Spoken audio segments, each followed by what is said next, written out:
Mumbai हायकोर्टाच्या single bench पुढे socialist democratic पार्टीच्या वतीने एक याचिका दाखल करण्यात आली होती. ज्या याचिकेची सुनावणी करत असताना जस्टिस माधव जामदार यांनी एक निर्णय दिला. निर्णय हा त्या पक्षाच्या कार्यकर्त्याला जी अटक केली जात होती किंवा त्यांच्या ॲक्टिव्हिटीजना जो प्रतिबंध घातला जात होता त्याच्या विरोधात होता. निर्णयापेक्षा त्या विशिष्ट केसची सुनावणी होत असताना जस्टिस माधव जामदार यांनी जी विधानं केली ती विधानं माध्यमांमध्ये खूप मोठ्या प्रमाणात पसरली आणि त्या निमित्ताने एक खूप मोठी चर्चा समाज माध्यमांमध्ये आणि प्रिंट आणि इलेक्ट्रॉनिक मीडियामध्ये पण गाजली. खरं म्हणजे खूप वर्षानंतर या आणि अशा मुद्द्यांवर चर्चा छेडल्या गेली होती असं म्हणायला हरकत नाही. आणि त्या निमित्ताने त्यांनी जे केलेली विधानं होती ही भारतीय राज्यघटनेने जे दिलेले अधिकार आहेत म्हणजे फ्रीडम ऑफ स्पीच आहे, फ्रीडम ऑफ एक्सप्रेशन आहे, राईट टू असोसिएशन आहे, या मूलभूत ढाच्याशी निगडीत असे ते त्यांनी विचारलेले प्रश्न होते. त्यांनी केलेली काही विधानं आपण पुन्हा एकदा ऐकूया. What is this? All citizens are being made slaves of Indian government. They cannot stage protest, they cannot agitate. What is all this? Now so many papers have been leaked. If people protest, you will slap cases. It is right of the citizens to protest. म्हणजे slogan देणं किंवा तुम्ही निषेध व्यक्त करणं हा भारतीय राज्यघटनेने दिलेला अधिकार आहे. त्याच्याबरोबर त्यांनी असंही विधान केलं होतं की police isn't the servants of chief minister or the prime minister, they are public servants. I am going to impose hefty cost on officers. त्या पुढे बोलताना ते असं बोलले की day before yesterday 1 10-year child was killed in accident and what the state assembly was discussing. आणि मग विधानसभेतल्या काही प्रश्नांवरच्या चर्चेवर त्यांनी टीका टिप्पणी केली. खूप वर्षांनी एखाद्या न्यायाधीशांनी हायकोर्टासारख्या न्यायालयामध्ये अशी विधानं केली त्यामुळे त्याला खूप प्रसिद्धी मिळाली. पण या निमित्ताने जे प्रश्न उपस्थित होत आहेत त्या प्रश्नांबद्दल आपण आज चर्चा करणार आहोत. प्रश्न काय आहेत? आज एकूणच राजकीय पर्यावरणात किंवा सामाजिक पर्यावरणामध्ये सामान्य जनता अनेक प्रश्नांशी झुंजते. साधं विद्यार्थी पुन्हा पुन्हा परीक्षा घेतल्या जात आहेत, परीक्षांचे पेपर लीक होत आहेत, परीक्षांमध्ये माल प्रॅक्टिसेस होत आहेत किंवा त्या निमित्ताने त्या व्यवस्थेमधलं जो भ्रष्टाचार आहे तो भ्रष्टाचार उघडकीस येतो आहे. हे झालं विद्यार्थ्यांच्या बाबतीत. शेतकऱ्यांच्या बाबतीत देखील शेतकऱ्यांची कर्जमाफी झाली पण त्यामुळे शेतकऱ्यांचे सगळे प्रश्न सुटले असं नाही. आज आत्ता अजूनही मराठवाडा आणि विदर्भामध्ये शेतकरी आपलं आयुष्य संपवून घेत आहेत, म्हणजे शेतकरी आत्महत्या करत आहेत. त्याच्याबरोबर या वर्षीचा नॅशनल क्राईम रिपोर्ट जर आपण बघितला तर त्यात एक आकडेवारी आहे. ती आकडेवारी असं सांगते की कॅज्युअल वर्कर, आउटसोर्स्ड एम्प्लॉई आणि कॉन्ट्रॅक्च्युअल एम्प्लॉई यांच्यामध्ये देखील आत्महत्येचं प्रमाण वाढतं आहे. म्हणजे त्यांच्याही आयुष्यामध्ये पूर्ण अंधार त्यांना दिसतोय. आणि या विफलतेला वाट कुठे मोकळी करून दिल्या जाऊ शकते? एक लोकसभेमध्ये, विधानसभेमध्ये, पण कुठेतरी त्या संस्थांच्या मर्यादा देखील आता उघड्या पडत आहेत. तिसरं रस्त्यावर हे प्रश्न मांडले जाऊ शकतात. आणि मला वाटतं आज या वास्तवाला कसं सामोरं जायचं यातून निर्माण झालेली ही परिस्थिती आहे. आपल्या स्टुडिओमध्ये व्यंकटेश केसरी सिनियर जर्नलिस्ट आहेत. दिल्लीला त्यांनी खूप वर्ष काम केलं, लोकसभा राज्यसभा जवळून बघितली, काँग्रेस, भारतीय जनता पक्ष हे जे राजकीय पक्ष आहेत ते देखील आणि त्यांचे व्यवहार सगळे जवळून बघितले. तर तुम्ही या सगळ्या परिस्थितीकडे कसं बघता? असे की न्यायमूर्तींनी जे विधान केलेलं आहे ते तोंडी जरी असलं तरी ते त्यामुळे एक आशेचा किरण लोकांना सापडलेला आहे. कारण काय झालं की गेल्या 12-13 वर्षापासून की न्यायालयाचं जे स्वतंत्र अस्तित्व आहे ते लोकांनी पाहिलंच नव्हतं असं एका अर्थाने. यांचं जे सडेतोड त्यांनी जे विधानं केली आणि त्या विधानातून एक तर काय की हे मुंबई न्यायालयाच्या मुंबई म्हणजे मुंबई हायकोर्टाचे न्यायमूर्ती आणि मुंबई हायकोर्टाचं भारतामध्ये एक स्वतःचं वेगळं स्थान आहे. कारण त्या बेंचमधून आणि त्या बारमधून अनेक चांगले मोठे त्यानंतर ज्युरिस्ट निर्माण झाले होते. त्यावेळेस जे बोलतात ते बोलतात म्हणजे ती लोकांचीच भाषा बोलतात एका अर्थाने. कायद्याच्या चौकटीत राहून संविधानाच्या चौकटीत राहून ती लोकांची भाषा बोलतात. त्यामुळे न्यायमूर्तींनी जे वक्तव्य केलं त्यामुळे लोकांना अजूनही जो विश्वास आहे न्यायसंस्थेवरती की आपले प्रश्न शेवटी न्यायव्यवस्थेच्या मार्फतच सोडवले जातील. कारण जसं PIL आपल्याकडे आलेलं आहे आणि आता न्यायमूर्तींनी जे सांगितलं की प्रोटेस्ट करणं हा त्याचा मूलभूत अधिकार आहे. पंतप्रधानावरती टीका करणं म्हणजे हा राष्ट्रद्रोह नाही आहे किंवा तुम्ही त्याला एक्स्टर्नमेंट म्हणजे तडीपार करण्याचं त्यांनी जे सांगितलं होतं की याचिकाकर्त्यांना तडीपार करा, पोलिसांनी जे आर्ग्युमेंट दिले होते त्याच्यावरती त्यांनी त्याचं विच्छेदन केलं की हे भाष्य करताना त्यांनी सांगितलं की हे तुम्ही संविधानाच्या विपरीत काम करतात.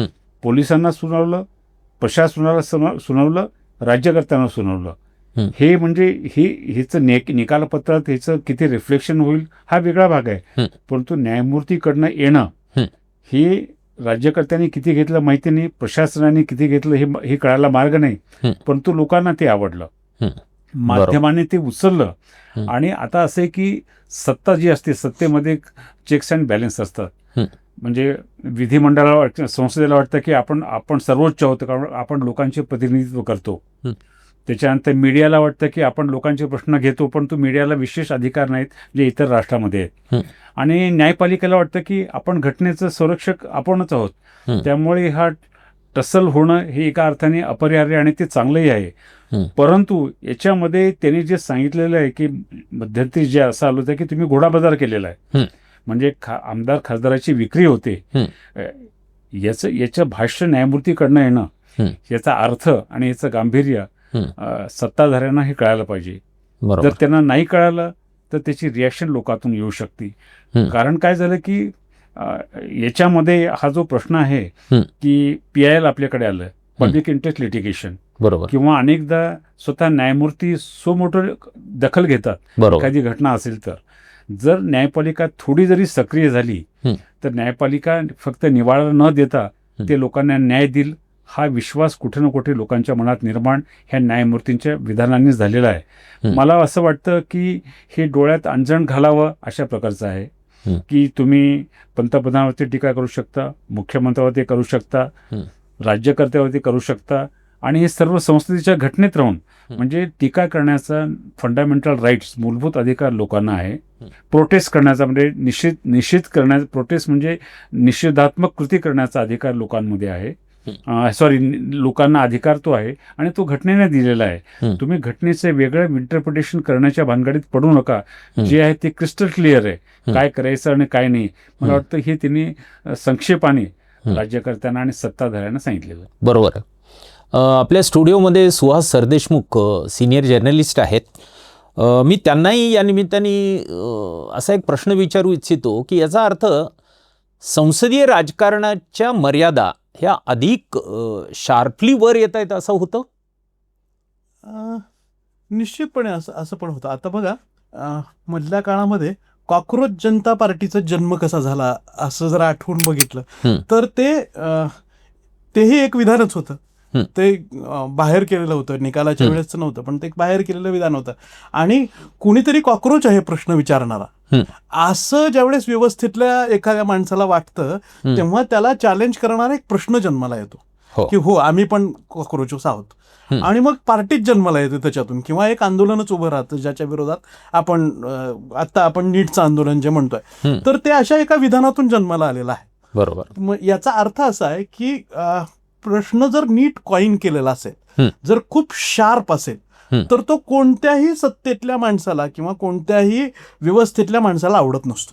बरोबर. आणि जर तो आता काय होतंय म्हणजे मी माध्यमांमध्ये असल्यामुळं आणि सरांना पण त्या ह्याच्यात आता शार्प प्रश्न करण्याची प्रोसेस ही फार कमी कमी होत चालली आहे किंवा त्याचं जे ड्युरेशन आहे तर ते खूप काय म्हणूयात त्याला, खूप जास्त ड्युरेशन आहे आणि प्रश्नांचं स्वरूप हे फार पाणी टाकून या पद्धतीनं होत आहे. अशा पद्धतीने तुम्ही जर बघितलं तर दिवसभरामध्ये विशेषतः प्रादेशिक मराठी वृत्तवाहिन्यांमध्ये जर तुम्ही बघितलं तर दिवसभरामध्ये साधारणतः 28 ते 30 जणांचे बाईट्स असतात दिवसभरामध्ये जर हे केलं.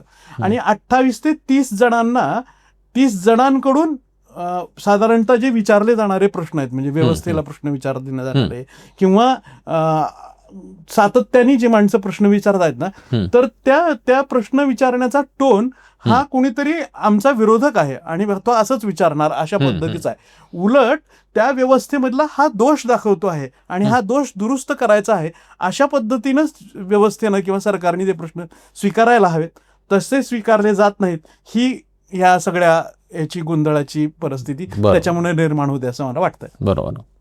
केसरी, डॉक्टर राम मनोहर लोहिया हे नेहमी सडक आणि संसद याच्यावर बोलायचे आणि ते असं सांगायचे की सडक शांत झाली की संसदेची सदसद विवेक बुद्धी कुठेतरी कमी होते.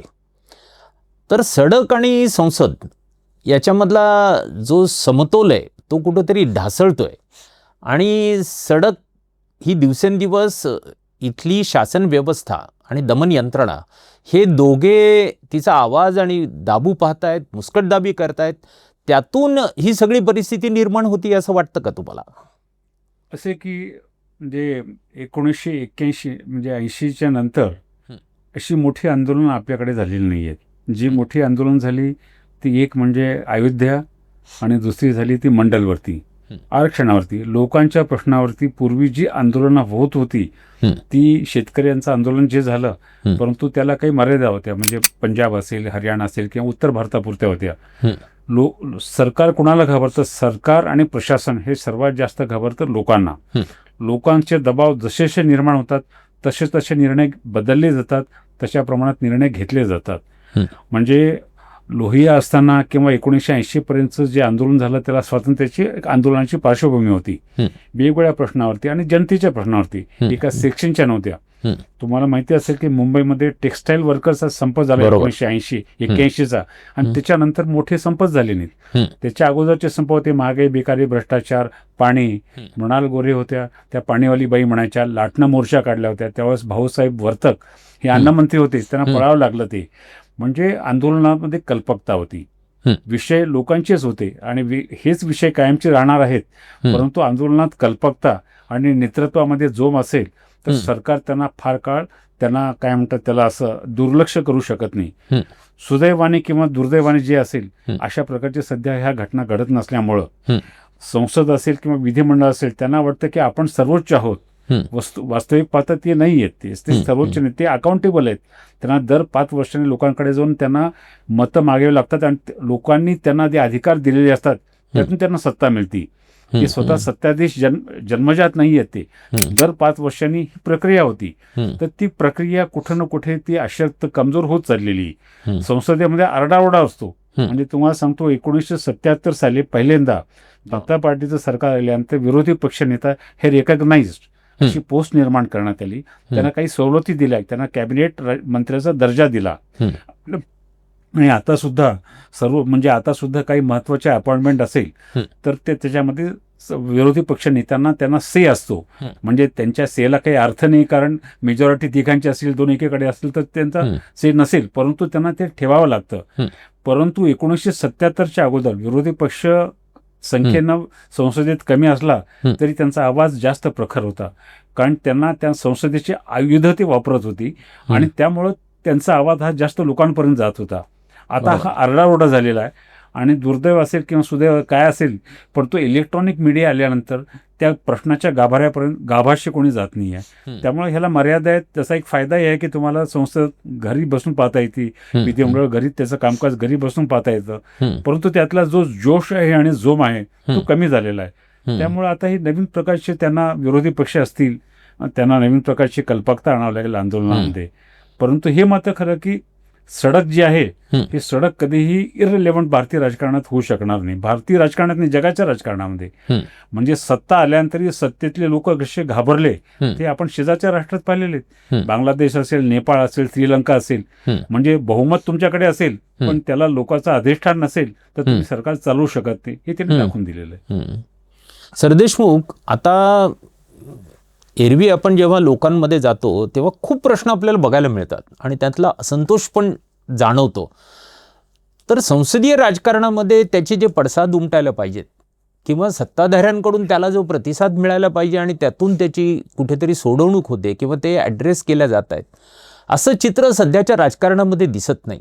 आणि एकूणच लोकांचा या व्यवस्थेवरचा विश्वास उडतोय का आजच्या परिस्थितीमध्ये? बघा, फार लांबचं आणि मोठे उदाहरण महाराष्ट्राचंच उदाहरण बघूयात. म्हणजे राधाकृष्ण विखे हे आपल्याकडे विरोधी पक्षनेता होते काँग्रेस, बरोबर. आणि त्यांनी ते नंतर सत्तेमध्ये गेले. विरोधी पक्षनेताच सत्तेमध्ये चाललाय आपल्याकडचा. हा, त्याच्यानंतर महाराष्ट्राच्या विधानसभेला आणि विधान परिषदेलाही विरोधी पक्षनेता नाही आहे. म्हणजे नाहीच आहे. आम्हाला विरोधी पक्षनेते पद द्या असं म्हटल्यानंतर सुद्धा ते मिळणार नाही, कारण ती संख्या त्या लेवलपर्यंत पोहोचत नाही म्हणून. पण विरोधी पक्ष असावा की नसावा आणि विरोधी पक्षाचा आवाज विधिमंडळामध्ये किंवा संसदेमध्ये त्या गांभीर्याने घ्यावा अशी मानसिकता आहे का, असा प्रश्न आहे. मग जर तो मिळणारच नसेल, म्हणजे एकतर विरोधी पक्षातले नेते इकडून तिकडं पक्षांतर करायला तयार आहेत, ते पटकरनं उडी मारून पलीकडे जाऊन कधी सत्तेत बसतील माहित नाही. आणि जे कोणी विरोधी पक्षनेता म्हणून यायचं, म्हणजे आता नाहीच आहे. आता तर महाराष्ट्रामध्ये विरोधी पक्षनेता नावाची नाहीच आहे, गोष्टच नाही आहे. त्याच्यामुळे हे सगळे रोष निर्माण करणारे जे काही आपल्याला आंदोलनं होत आहेत किंवा प्रश्न लोकांमध्ये दिसत आहेत, तर ते पोहोचवण्याचा जो मार्ग आहे ना, तर त्याचं दारच बंद आहे. विधिमंडळातलं त्याचं एक दारच बंद आहे. ते सुरू करायचे की नाही हे सत्ताधाऱ्यांच्या हातात आहे. पुन्हा आता असं मतदान झालेलं आहे की ते त्याच्यामध्ये एक दार बंद करून टाकलंय आणि मग आता त्याचा रोष बाहेर पडेल का, मग त्यातून काय म्हणूयात, नाही तर ती वाफ बाहेर पडली नाही. आता बघा, मध्ये विधानसभेच्या आणि निवडणुकांच्या मध्ये सुद्धा भारतीय जनता पक्षाला मराठवाड्यासारख्या भागामध्ये खूप पिछेहाट व्हायला लागली होती किंवा मिळालं नाही म्हणावं तसं यश. त्याही मागचं कारण किंवा महाराष्ट्रामध्ये बऱ्याचदा त्याचं कारण काय माहितीये का, जिल्हा परिषद आणि पंचायत समितीच्या त्या काळात न झालेल्या निवडणुका होत्या. त्याचं कारण आहे की नगरसेवकापर्यंत, म्हणजे माझ्या घरासमोरची गटार अडली असेल, माझ्या घराला पाणी येत नाही, तर मी कोणाला तरी सांगतो माझ्या जवळच्या माणसाला, तर ती व्यवस्थाच नव्हती मधल्या काळामध्ये. मग त्याचा जो रोग आहे, त्याचा जो राग आहे ना, तो कुठे ना कुठेतरी व्यक्त होत राहील. आणि हा व्यक्त होण्याची जी प्रोसेस होती ती मधली त्या निवडणुकांमध्ये दिसली. आणि मध्ये राग कमी करण्याच्या ज्या गोष्टी केल्या गेल्या, उदाहरणार्थ काय लाडकी बहीण आली, म्हणजे पैसेच एका अर्थाने पैसे देऊन तो राग कमी होतो का असं बघितलं आणि त्यात कमी झाला तो. असं एकूण त्याचा जर अर्थ काढला तर ते जे विरोधी पक्षाचं दार बंद करून टाकलेलं आहे त्याला मोकळं करायचं की नाही, हा खरा मुख्य प्रश्न आहे यात. बरोबर. केसरी, जशी एक न्यायपालिका आहे किंवा संसद किंवा प्रतिनिधी मंडळ आहे, तशी नोकरशाही पण आहे आणि कार्यपालिका. आणि या कार्यपालिकेमध्ये आता कुठेही एक निष्पक्षता किंवा त्यांच्याकडे जी एक सद्सद्विवेक बुद्धी आहे ती कुठेतरी अनुपस्थित होतीये असं वाटतं का? कारण शेषन जे इलेक्शन कमिशनचे प्रमुख होते त्यांची वारंवार आठवण केल्या जाते किंवा महाराष्ट्रात पण एखादे तुकाराम मुंडे किंवा एखादे सुनील केंद्रेकर असले तर त्यांना प्रचंड प्रसिद्धी मिळते किंवा लोकप्रियता होते. पण ही जी कार्यपालिका आहे, नोकरशाही आहे, तिने आपल्या रोल ॲब्डिकेट केला, सोडून दिला आणि ती भरकटतीये, असं चित्र आहे का आज आत्ता? हे पूर्ण अत्यंत भयावह चित्र आहे. कार्यपालिकेचा दर्जा दिवसेंदिवस खालावत चाललेला आहे. कार्यपालिकेचे जे वरिष्ठ अधिकारी असतात, IAS आणि त्यापेक्षा सनदी अधिकारी, हे आपण सत्ताधाऱ्यांच्या जवळ आहोत हे दाखवण्याचा प्रयत्न करतात. त्यांची कामं करतात. आणि सत्ताधारी आणि कार्यपालिका ह्यांचं कुठं हँड इन ग्लोव्ज म्हणतात किंवा ह्यांचं कुठंतरी हातमिळवणी झाली अशी असं लोकांना दिसतं हे. म्हणजे तुम्हाला सांगतो काही काळापूर्वी अधिकारी आले तर त्यांच्या बदल्या झाल्यानंतर त्याच्या पानभर जाहिराती वर्तमानपत्रात आल्या. म्हणजे कार्यपालिकांनी निष्पक्षपणे काम केलं पाहिजे.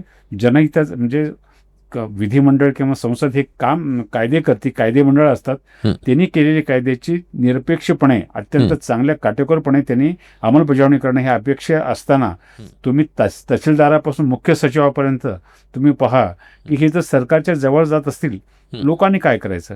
म्हणजे तुमच्या प्रशासनातल्या काय चुका असतील किंवा प्रशासन स्वतःहून किती ऍक्टिव्ह राहतं हे काही कळा मार्ग नाही आहे. तुम्हाला सांगतो मगाशी सरदेशमुख जे म्हणाले लोकसभेला गेल्या 7 वर्षापासून उपाध्यक्ष नाही आहे. ती घटनात्मक पद्धत आहे. परंतु लोकसभेचे अध्यक्ष काही म्हणत नाहीत. म्हणजे अध्यक्षाच्या हातातच काही नाही आहे, सरकारच काही बोलत नाहीये. आणि त्यांनी एक तालिका केलेली आणि कालांतराने लोक म्हणतील की काय गरज आहे अध्यक्षाची, हे उपाध्यक्षाची. तसंच ते पुढे मागे अध्यक्षाचंही करतील. म्हणजे त्याचं काम फक्त संसदेचं कामकाज चालवणं असं नसतं, चांगल्या प्रथा आणि परंपरा सुद्धा तो पाळत असतो. त्यामुळे एकीकडे विधिमंडळ आणि संसदेचा यांचं होणारा ऱ्हास त्याच्यानंतर कार्यपालिका, या कार्यपालिका लोकाभिमुख राहून काम न करता ते सत्ताधाऱ्यांच्या जवळ जात असल्यामुळं त्यांच्याविषयी हा अधिकारी कुणाच्या जवळचा, ह्या बदल्या कुणामुळे झाल्या, ह्या बदल्या कुणामुळे कॅन्सल झाल्या, त्याचा काय संबंध आहे. तुम्ही सरकारमध्ये आहात, तुमच्या बदल्या होणारच आहेत तुम्ही. परंतु पोस्टिंग साठी ही होणारी गडबड महाराष्ट्राच्या म्हणजे पूर्ण भारतामध्येच ट्रान्सफर अँड पोस्टिंग हा अत्यंत कोट्यवधी रुपयाचा धंदा आहे. याला कोणीही आळा घालू शकलेलं नाहीये. विधिमंडळात किंवा संसदेत जे प्रश्न उपस्थित केले जातात त्याला उत्तर हे डिबेटिंग करून केलं जातं, त्याचं समाधान केलं जात नाहीये. म्हणून लोक असं म्हणतात की न्यायपालिकामध्ये त्यांनी निवाडा न करता न्याय द्यावा. तसं सरकार संवेदनशील असेल तर त्या पद्धतीनं कार्यपालिकाने काम केलं पाहिजे. आणि विधिमंडळात विरोधी पक्षांना स्पेस आहे. म्हणजे लोकसभेमध्ये किंवा राज्यसभेमध्ये ते संख्येची अट आहे, परंतु महाराष्ट्र विधिमंडळामध्ये तशी संख्येची अट नाही आहे.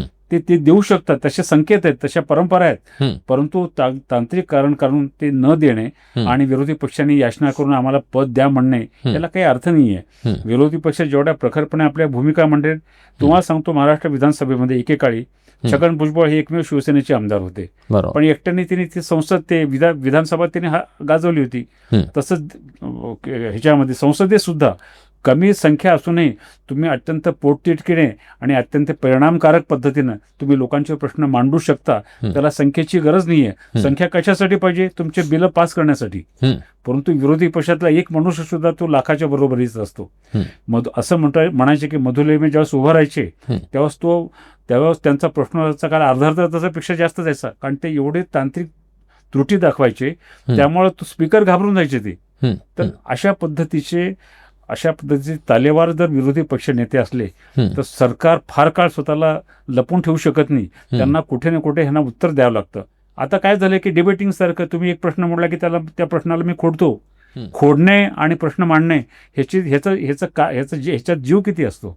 तर त्यामुळं त्या प्रश्नाच्या गाभ्याशी जाणे आणि तो किती पोटतिडकीने तुम्ही रेज करता याच्यावरती जनमत तयार होतं. बरोबर आहे. सरदेशमुख, आता दिसणारं चित्र असं आहे की एकीकडे एक्झिक्युटिव्हचं फेल्युअर आहे, म्हणजे they are not able to deliver the goods.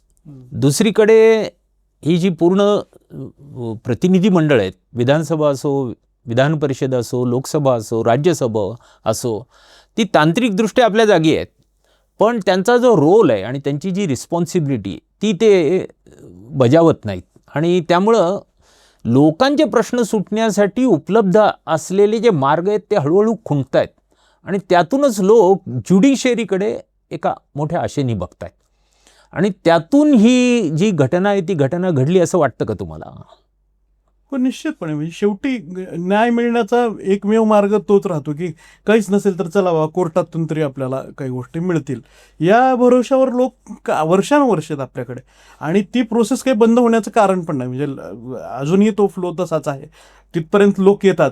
पण त्याच्यातले म्हणजे त्याची जी स्पीडीनेस आहे त्या सगळ्या प्रोसेसमधला, तो जोपर्यंत वाढत नाही तोपर्यंत ह्या सगळ्या म्हणजे ह्याच्यातला जो न्याय मिळण्याचा जो भाग आहे, तर वेळे मिळाला तर तो न्याय, असा पण त्यातला एक बरोबर. दुसरा पण भाग आहे. पण इथं आपला प्रश्न सुटू शकतो, इथे आपल्याला न्याय मिळू शकतो, ह्याच्यावरचा विश्वास निश्चित दिवसेंदिवस वाढतो आहे आणि तो त्या पद्धतीनेच पुढे जात आहे. कारण ज्या पद्धतीने संख्या येते आहे आणि अगदी छोट्या छोट्या गोष्टींना सुद्धा लोक आता चला किमान आपण याचिका तरी दाखल करून ठेवू अशा पद्धतीनं येत आहेत.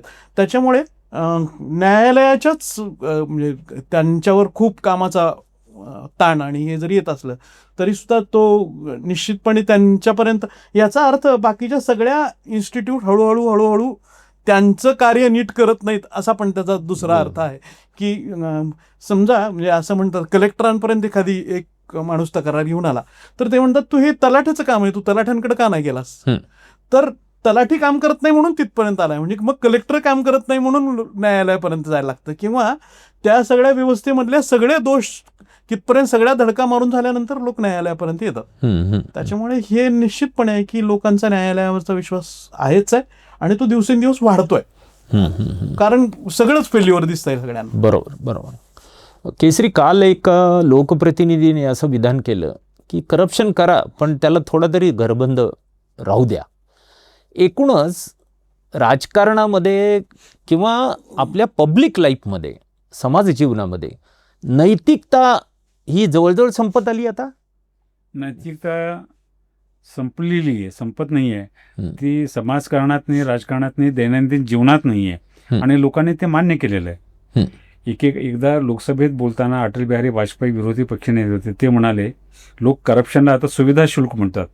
म्हणजे तुम्ही नगरपालिकेपासून ते सचिवालयापर्यंत किंवा कुठल्याही सरकारी खात्यात जा, पैसे दिल्याशिवाय काम होत नाही, ह्याच्यावरती 90% लोक विश्वास ठेवतात. जिथे जमिनीची प्रकरण आहेत, जिथे लोकांची प्रकरण आहेत, दैनंदिन संबंध आहे लोकांचा, तर तिथे जर लोकांमध्ये ही भावना असेल तर त्याची काहीतरी लाज सत्ताधाऱ्यांना वाटली पाहिजे. पैसे दिल्याशिवाय काम होत नाही याचा अर्थ तसा की तुमचं किती पतन झालेलं आहे. आणि न्यायपालिकावरती लोकांच्या विश्वासाचा दबाव आहे. जर न्यायपालिका हा दबाव सहन करून लोकांना न्याय देऊ शकत नसेल तर देशात अराजक निर्माण होईल. बरोबर आहे.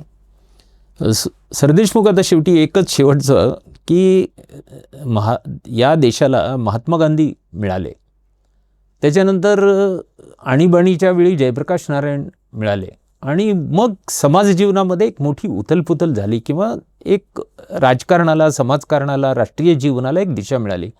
असं पुन्हा एक कोणीतरी गांधी आला तरच हे शक्य आहे? नाही, आता हे काय होतंय, खूप आदर्शवादी आपण बोलतो, संकल्पना किंवा त्या लेवलला जाऊन बोलतो. इतकी परिस्थिती बिघडून गेलेली आहे की या लेवलला समजा तसंच म्हणजे महात्मा गांधींसारखं जरी नेतृत्व आलं तरी सुद्धा देशामध्ये काही फार बदल होतील अशी शक्यता दिसत नाही. म्हणजे आता तरी आम्ही ज्या पद्धतीची ब्युरोक्रेसी बघतोय, ज्या पद्धतीचं पॉलिटिकल विंग्समध्ये सुरू असणाऱ्या घटना घडामोडी बघतोय, किंवा ज्या पद्धतीनं एकूण संसदीय रचनांमध्ये केले जाणारे फेरबदल म्हणजे खासदारांची पोडापोड असेल किंवा राजकारणाच्या पटावर सुरू असणाऱ्या सगळ्या वेगवान घडामोडी जर बघितल्या तर खालपासून अगदी प्रत्येक गावातून, प्रत्येक ठिकाणातून बांधत विचार बांधत नेणाऱ्या माणसांची जर काही शृंखला पुढच्या काळात जन्माला आली तर ती करता येऊ शकेल. परंतु इतका आदर्शवादी असं काही होईल अशी शक्यता आत्ताच्या नजरेच्या किंवा नजीकच्या टप्प्यात तरी काही फारशी दिसत नाही, असंच दुर्दैवानं म्हणावं लागतंय. जस्टिस माधव जामदार यांनी दिलेला जो काही निर्णय होता किंवा त्यांनी केलेली कोर्टातली विधानं होती, ही आज भारतीय जनतेला, समाज जीवनाला एक आशेचा किरण दाखवणारी आहेत असं वाटतं. आणि त्यातून त्या निमित्ताने एक्झिक्युटिव्हचा रोल आणि रिस्पॉन्सिबिलिटी, तशीच राजकीय पक्षांची आजची स्थिती आणि गती या विषयांवर आपण या निमित्ताने चर्चा केली. ही चर्चा आपण अशीच पुढे चालू ठेवणार आहोत. आता या एपिसोडमध्ये इथेच थांबत आहोत. व्यंकटेश केसरी आणि सुहास सरदेशमुख दोघांचेही मी पर्याय फाउंडेशनच्या वतीने आभार मानतो. धन्यवाद. नमस्कार.